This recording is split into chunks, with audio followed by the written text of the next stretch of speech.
The Warriors. Well, I have to say that was Guy Diaz's wonderful artwork, and I was just able to execute his artwork by going to a prosthetics house and a prosthetics person by the name of Matthew Mungle.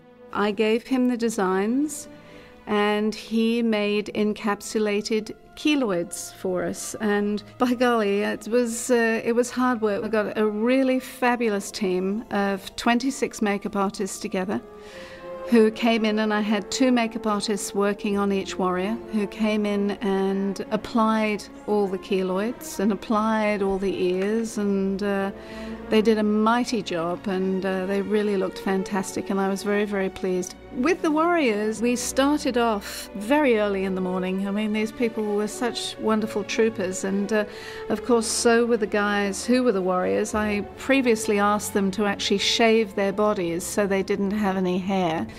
And that morning they came into the hair department and they had their heads shaved, and then they came to us, and the process started of lying them down. Okay, so now put this on right there.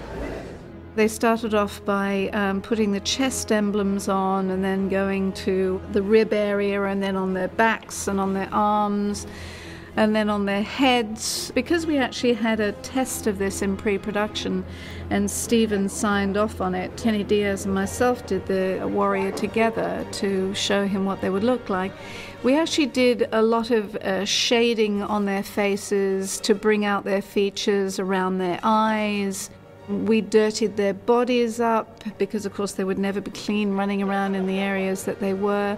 We, of course, coloured their teeth. I actually sat up at night time mixing tinted makeup colours into spirit gum so that it could be put on their teeth, and then I went and got cake decorating colours and mixed those together so that we could stain their lips and the inside of their mouths so that that would last. 2, 3, 4. It was very exhausting, it was very time consuming, but it was so worth it to go through what we went through and all these steps to get to them where they were. Done, baby. Steps, Done deal. yes, a done deal. Yeah, baby.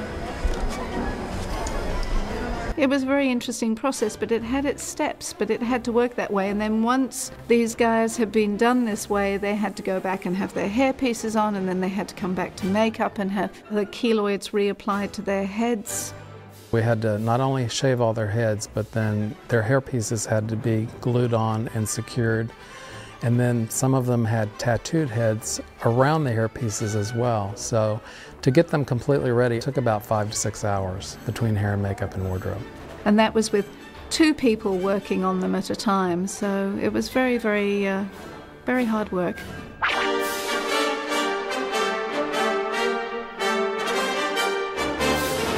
The mud guys were much easier to get ready because they were just basically being covered with this movie mud, and they had mohawks that were sort of pulled down and messy and caked with mud, so they were much easier. The other warriors, who we call the Mud Warriors, which again was Guy's creation, it's just he gave us some fabulous soil samples and colours of the sets of which he was doing so that I would know which colour spectrum I could go into to make up the mud, which of course was made out of non-toxic clay. So if you could have seen, I think myself in particular, with a cement mixer and choosing all these non-toxic clays and then mixing together to getting the right colour so that 30 people could be absolutely covered from top to toe. And stop! Looking, and fear backing up. Now. And I must admit Mary Zofries was very wonderful, and her team. They came in with all these wonderful, what I would call ear bobs, nuts which had been cut in half, and we stuck those into prosthetic ears so that they had the look of these wonderful big pieces in their ears.